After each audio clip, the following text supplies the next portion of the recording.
Welcome to this very special edition of the KAJ Masterclass Live, the show which ensures that you profit from your time spent here with experts, either through their industry insights, information, or simply learning from them.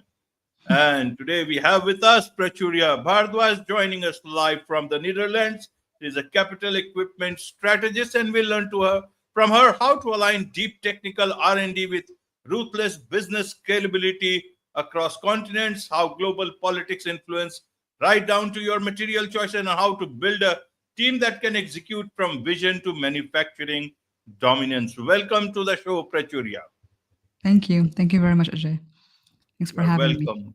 Welcome once again. This time, welcome to India in this online form. And I'm sure not just in India, but a lot of people across the globe will benefit from what we are going to talk right now. We'll be talking about scaling complex hardware for global markets. We'll learn about this and much more. But before that, let's understand a bit about your journey, your background, your story, so that people know who they are listening to.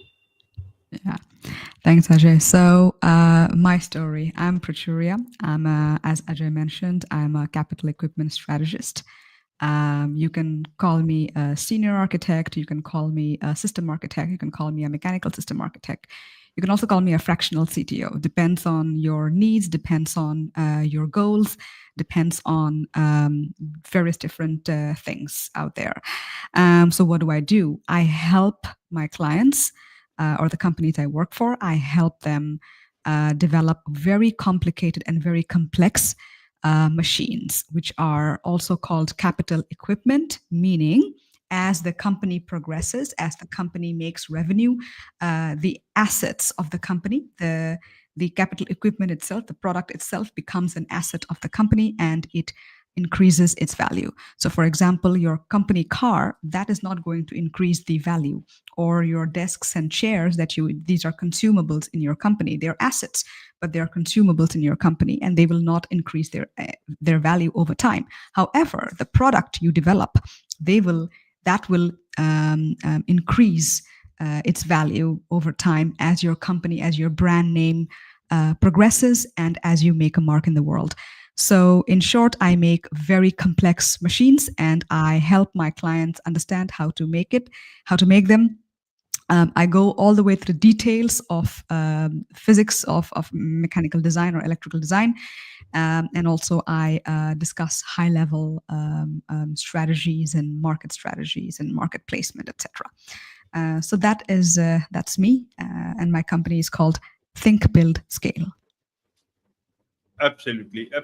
So, in terms of capital equipment, why is it that companies need your services to a great extent? I want to understand it, break it down for the common person to understand exactly what you do. And you said you make those. So why do you have to make it, or is it they can procure it directly from the manufacturers itself for their own manufacturing purposes for this capital equipment, if I understand? Yeah. So when I say make, I mean I make the blueprints. I make the roadmap behind the capital equipment itself. All right. So why would anybody need me? So now I'm going to go into the minds of my client, of my customers in general. Let's say you are a startup and you're a person who has to some extent you have industrial background and you might not have a lot of background in industry. You might come directly from academia. It depends. And I don't help startups who are making SaaS products. I don't help. It's not I don't help, but that's not my area of expertise.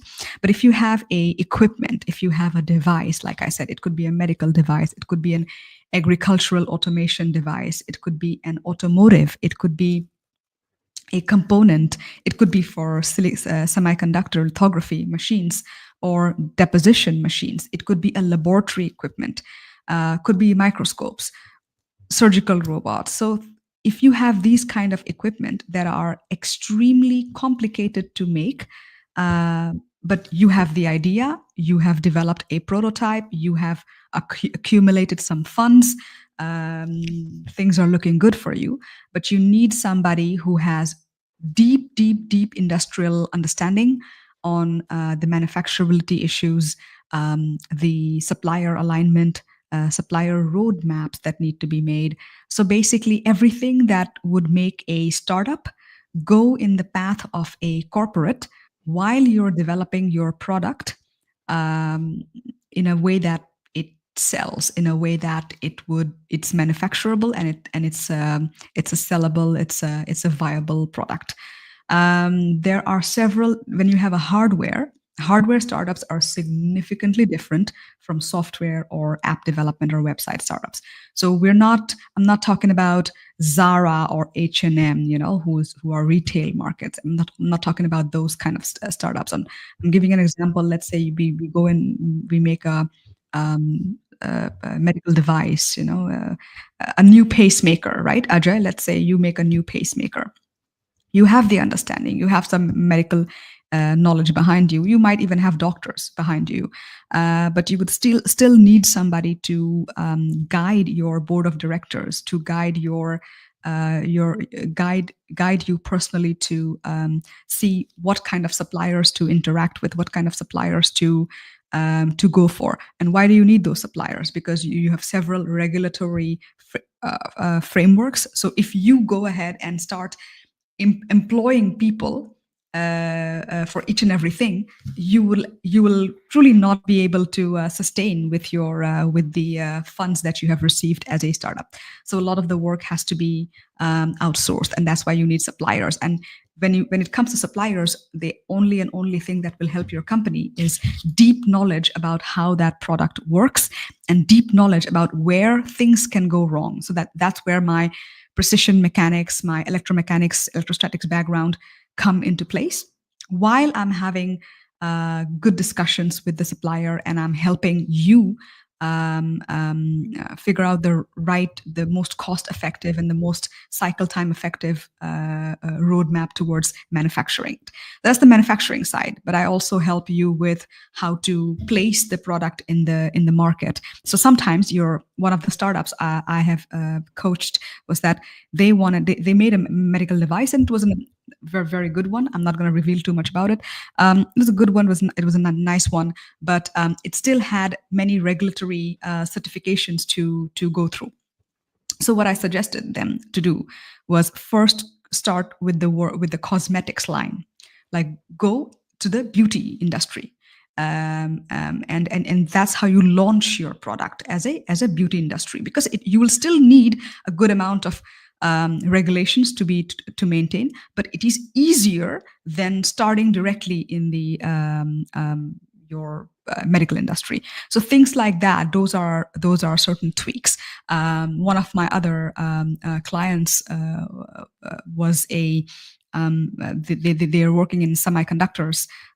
So I actually directed them to start with automotives, but not directly into commercial cars, but to agricultural automotives, agricultural automation.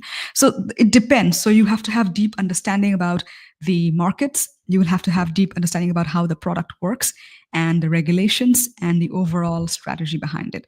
So I am nothing but an additional brain that you can have to help yourself.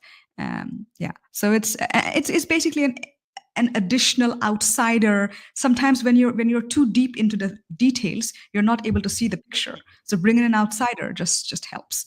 So that's in general me. Absolutely.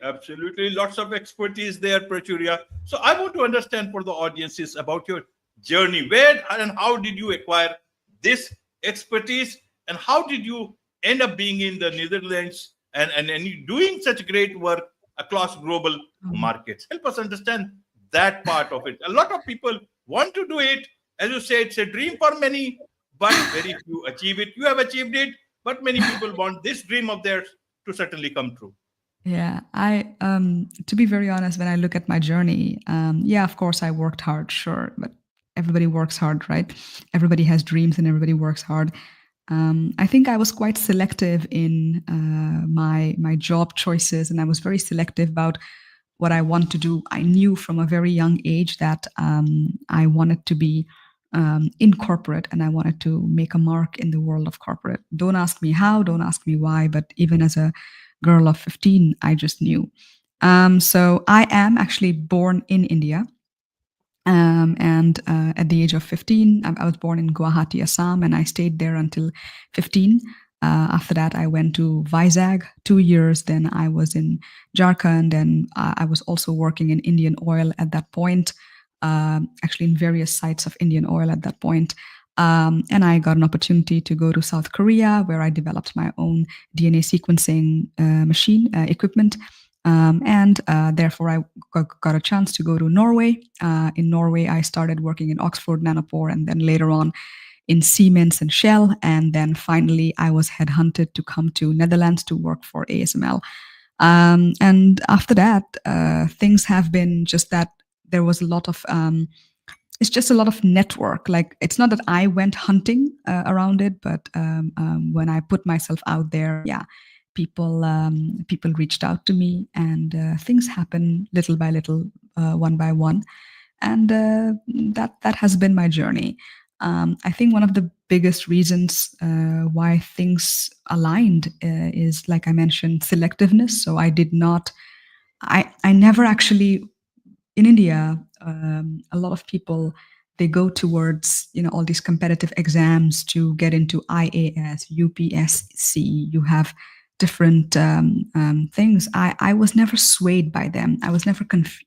I will use the word confused because a lot of people spend a lot of years there.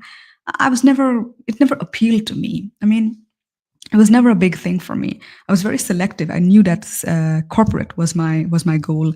And if I looked at and I studied a lot. I studied a lot of not studied educational books, academic books, but I studied people a lot. And one thing I understood was that companies don't hire brains; they hire attitude. They hire what kind of environment you bring in. What are you and you bring in? It took me a while to get used to the European way of working, which started in 2015. Actually, it's been 10 years now in Europe. Wow. I started in Northern Europe, Norway. Well, it's a different story. It's a different way of dealing with things than how Americans and how Indians would work towards. So it took me a while to adjust to that cultural difference. But at the end, I decided, no, that is, I like to have challenges, and that's my path. So I was very selective. I had several opportunities to go and work in US. I had opportunities to go and work in South Korea back in Daegu. But I just had my I just had my road cut out, and I stuck to that. I think that has been my core strength, Ajay, to be very honest. Yeah. Absolutely. So, what is it that you actually want to do, and how do you view India? You hold India in very high regard from that point of view. How do you see India from Europe, from that part of the world, as an individual, also as a business person? Okay. How are we moving towards our future? I'm going to start with as an individual. India is a country of contrasts. It contrasts. Everything is a contrast. You get the richest person on earth and the poorest person on earth are both in India. I'm giving a metaphor. The most religious person on earth and the most atheist person on earth, they're both in India. A person who has that there are many people who are monogamous and they stay with in one relationship forever. That's in India. But then again, there are many people who are the complete opposite. So India is a country of contrasts. Actually, that's everywhere. Every country is like that. But in India, because of the population and because of the loudness that we have and everything in our culture, it's more apparent. It's very much more apparent. But I absolutely, since I have been in Europe, to be very honest, I have because I get questions every time a foreigner is out, an Indian is outside in a foreign land. They willingly or unwillingly they become ambassadors. Willingly or unwillingly, we start to advocate or we start to think, because you get a lot of questions from various people in various different situations. I would be enjoying a cup of coffee and suddenly they will start and talk about caste system, etc. So then you have to you cannot defend everything, but you have to put the truth forward. And when you have to put the truth forward, you will have to give both sides, right? Because you cannot just say caste system doesn't exist, but then you have to put it into the context that this is a very, very, very old traditional system. This is not something enforced by the law. This is not something that is going on that every parent teaches their kid to to treat other people badly. That's not how it is. So things like that is why I became, I think, closer to my nation and my culture than ever before. I am no longer an Indian citizen. However, India that definitely holds a big place in my heart. So that said, now I come to the business side. It's a fertile land of not only opportunities, but it's a fertile land of fruits that are ready to be made into new fruits. That's India. No other country on this planet, no other country on this planet will deliver to you at 3 a.m. in the morning. In India, it does. When I take Uber, when I use Uber, and now I don't want to advertise any brand. I'm not being sponsored, but when I'm using Uber in the Netherlands or in Germany or in any parts in Europe, it's just Uber XL, Uber. I go to India 2 years ago. I don't know what's happening now. 2 years ago, I go to India. They have Uber rickshaw, they have Uber electric rickshaw, they have Uber scooters, they have Uber delivery. So brands, they take the fruits and then they expand further, and you make fruits out of new fruits. That is India, and that's why all over the world, all the consumer goods market companies, Apple is just a small fraction of it. They are all targeting India.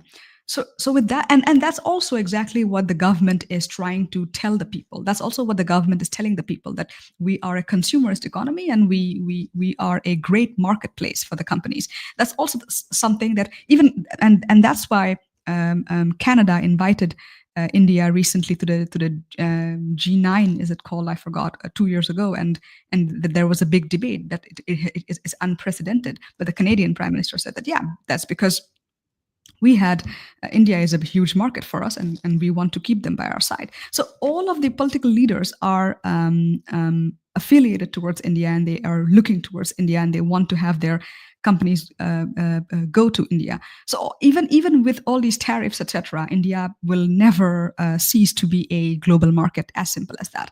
At the same time, I do have to mention that there are certain areas where India can most certainly, there are certain blocks, in my opinion, there are certain blocks, and if India removes those blocks, it can accelerate in a much faster manner and more smoothly, while taking everyone with it. One of the biggest things about India is the educational system. I think in Indian educational system, there is a lot of emphasis on scores and grades and numbers. I know things have changed quite a bit. There's more of a project system now, but it's still quite the same, that you have a lot of knowledge from the books, and you're supposed to get high grades, and that's how you get your value. So I think this is a small little block, which again, I had to remove that block, where my performance and my value is not dependent on my bank account, or not dependent on my scorecard, or not dependent on somebody saying something good about me. And that's a very European value, to be very honest. They don't let other people define them. They are very detached from identity, from others' perceptions. To be honest, that's how European children are raised, to be self-sufficient and to be to be the best for them, best version of themselves, not to fit into one particular roadmap and one particular thing over there. So if India adapts a little bit to the European system of education, I guarantee you there is no stopping. I guarantee you there is no stopping. At the same time, again, I told you India is a land of contrasts. At the same time, when I'm talking to my European colleagues and friends and relatives, they complain about the system. And then I said, wow, compared to this, India is doing great. So our discipline, the fact that we respect our teachers, we respect our school system, we respect books physically, literally, we respect books. Things like that are missing. So people do not know what to do. People are not able to, kids are not able to get into the mode of discipline. Whereas in India, that's all we have. That's all a kid has as a child. So that part is, I think, where Europe and India can learn from each other in the educational system. And the other block I would like to say is in the corporate society a little bit in India. I have not really worked too much in India. However, what I understood was honestly the hierarchy system. If corporate India learns a little bit to dial it down and respect everyone for who they are and not just because of your age or because of certain other aspects, India there is no stopping. There is literally no stopping for India, because the culture that we have, the culture of working hard, the culture of mindfulness and yoga and looking after yourself and Ayurvedic food that actually heals you. I mean, the West is catching up with all of that only now. So these things have been there. Our sages, our saints have already written them down, thousands, like 5,000 years ago. So with what we had, HAD, and what we have, if we are also trying and learning a little bit from other countries to what we want to have, it's truly unstoppable. India is, I'm getting teary-eyed, but India is, it's a different country. It's a different level. It's a different level. Yeah. No other country in the world. No other country in the world. I understand. Well explained. Very well explained. So, Prashurya, do you do business? Sorry about this. Not at all. Nothing to be sorry about. I can understand your sentiments. So, do you do any business with what you do in the terms of what you do at the moment, especially when you talk about MedTech and hardware? Any sort of connection with India? Any business with India? Are Indians approaching you? Are you approaching Indian companies and all? I haven't really approached different companies yet. I have received some, but the discussions are, I mean, I'm yet to have a fruitful discussion and really a good collaboration with Indians. I mean, Indian companies. Excuse me. The thing with Indian companies is that my opinion is that Indian companies generally are consultancies themselves. So they consult. They sell their knowledge and they consult others. That is a large part of Indian economy and large part of Indian corporate in general. Hence, I think they find it a little bit difficult to approach independent consultants like me. However, through this podcast, I would very much love to encourage my corporate friends to please do reach out to me, Prashurya Bharadwaj.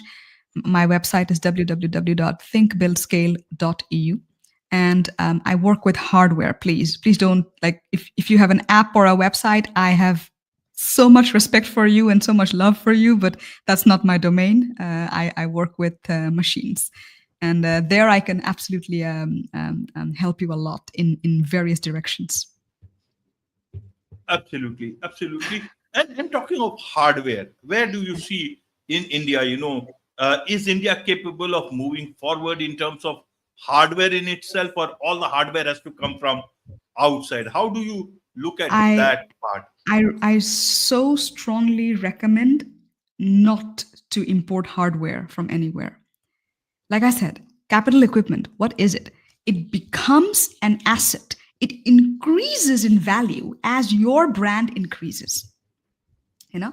So a lithography machine, that's the example of one of the biggest capital equipment. You need not have to go there, but as the brand name increases, ASML was actually Nikon was one of the first lithography developers, but then you have ASML now. Their lithography machines are still in the field, and you're still able to use the machines that have been built 20 years ago for various different applications. So it's about reusing and recapitalizing your asset that you have built a long time ago. So absolutely, hardware, I would so recommend not to be dependent on foreign customers, because first of all, your iron ore, your metals, your aluminum, your chemicals, like everything comes from India anyway. All the raw materials that are needed to develop your metallic parts or your polymeric parts are all in India. They're all from your own country. All you have to do is learn a little bit on designing it correctly, looking at various applications. So agriculture, I can give you an example. India is a largely agricultural economy, a large one. It has several exports, but agriculture is one of the biggest ones.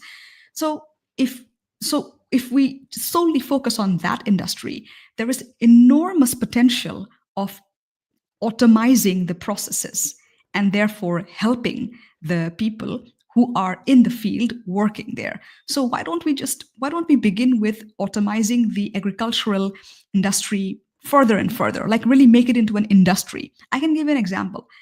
And I've talked about this in another podcast as well. Netherlands is a country which is 3 times smaller than the state of Assam. Assam itself is a very small country, but the exports of Netherlands, the agricultural exports of Netherlands, is charting. It's one of the highest in the world. Again, there are various different categories, so I don't remember the whole thing. However, how did they reach that state? They reached it through, of course, continuous agriculture. Like, it's not just about your summer and winter. They really, of course, grow crops and grow vegetables throughout the year. And remember, it's a very cold country. Winters are freezing over here. The ground freezes. So remember that. And it's very windy, extremely windy. But how did they manage to have such a great agricultural produce? They automized everything. They automized their processes. So the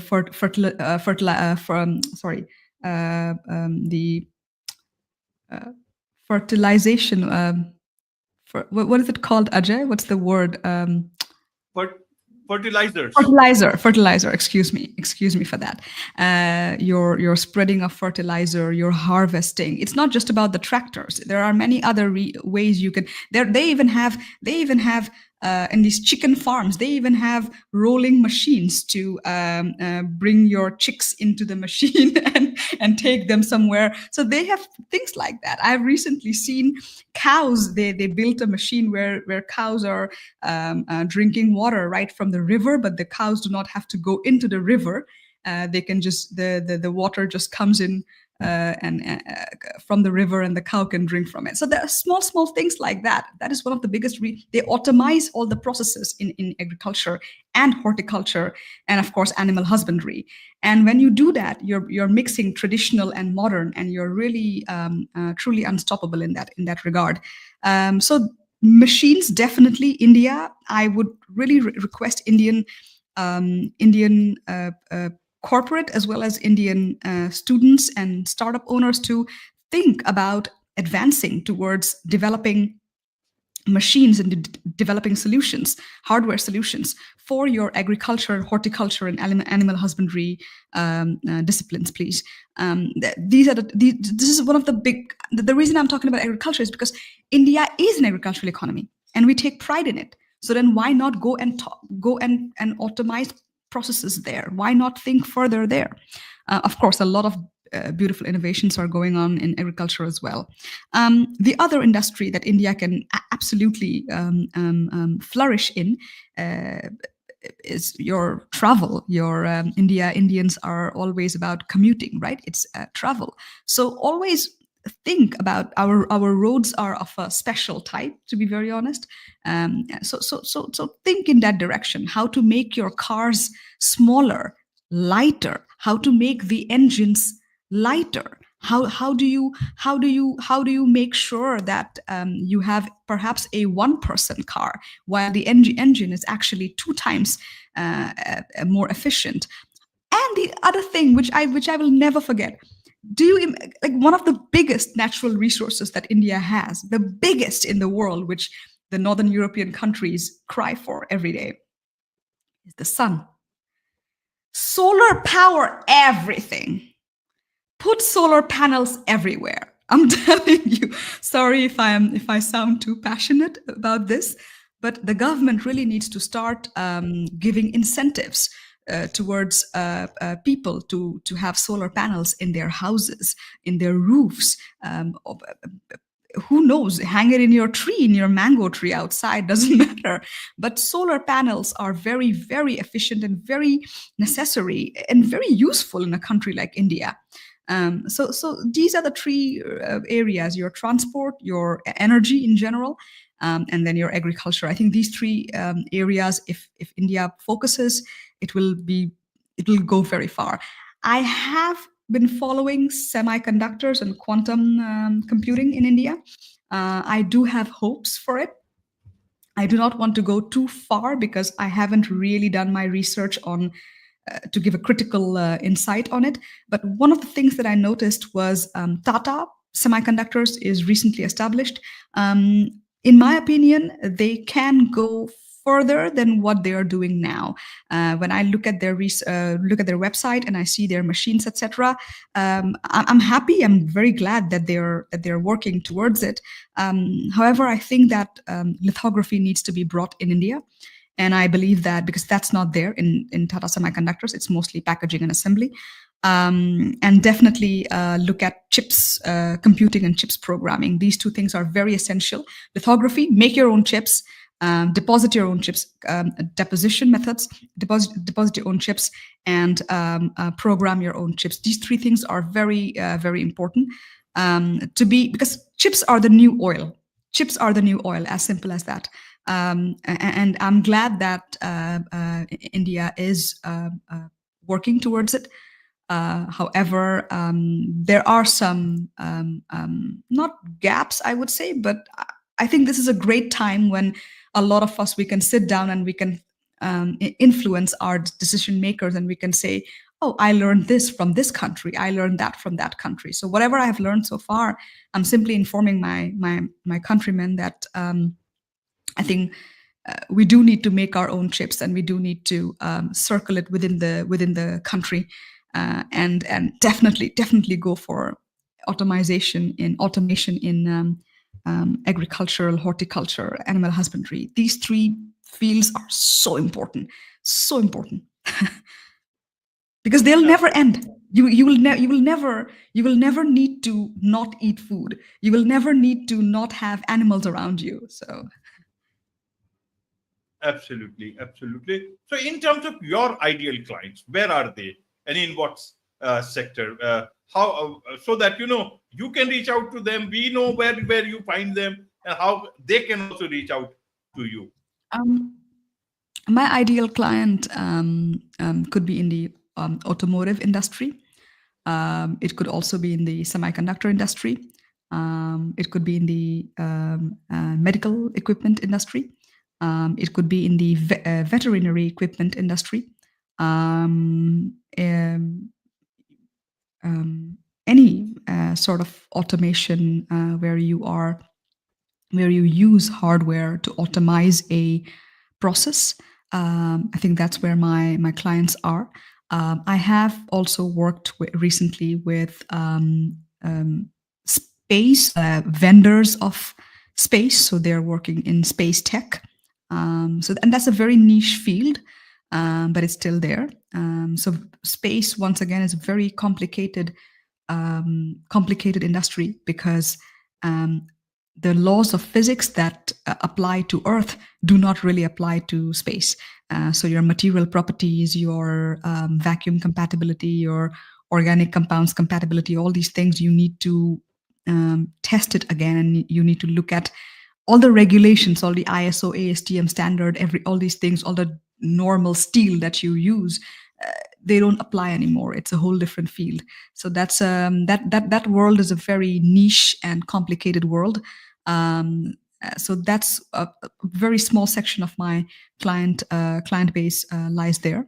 But the rest of the industries are, semicon, automotive, energy, medical equipment,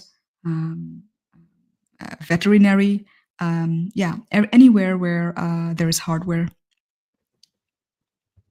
Absolutely, absolutely, Prachuria. There is so much to learn about all this from you, and I'm sure a lot of people, a lot of businesses would want to connect with you, learn more about you, from you, do business with you. What's the best way for them to do so? I would say contact me in LinkedIn. That is the best. I'm quite approachable in that order. I have, I've LinkedIn is really the one of the best ways to find me.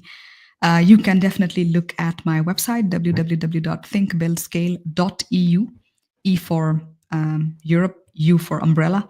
And that's how you can find me. I have a podcast as well. It's called Think Build Scale. I actually release episodes. I have not been releasing for a while, but my episodes are where I make series of topics. So if you have, let's say, a hydrogen automotive, that's one of my topics.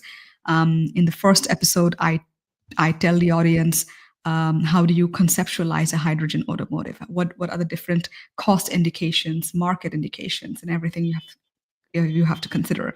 System indications, system requirements you have to consider. Then the next episode, I describe how do you manufacture it? What kind of suppliers do you need? What kind of testing equipment do you need? And then thirdly, I describe how do you market it and how do you scale your business based on your product. So yeah, so you can take a look in those kind of those are like crash courses of what I can bring to your company. However, you're more than welcome to write to me in LinkedIn saying, Prachuria, I have so and so problem. Maybe I am not, and again, I repeat it again, I'm a hardware person. If you have a software or an app or a website, that's not me, because I often get mistaken for software engineers. That's not me. I'm really into hardware. I mean, I can help you to an extent, but that's not my expertise. So reach out to me, just write to me your problem, and I will be able to help you. And then we can reach a consensus, perhaps, whether or not we should be working together. Generally, what I do is we have my contracts are very flexible.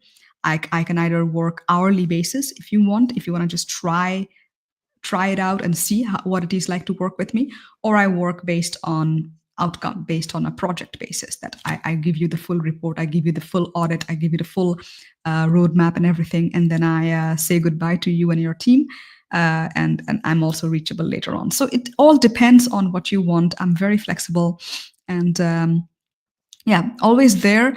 But mostly I like to talk and discuss. Ajay, there's the thing. I like to talk and discuss.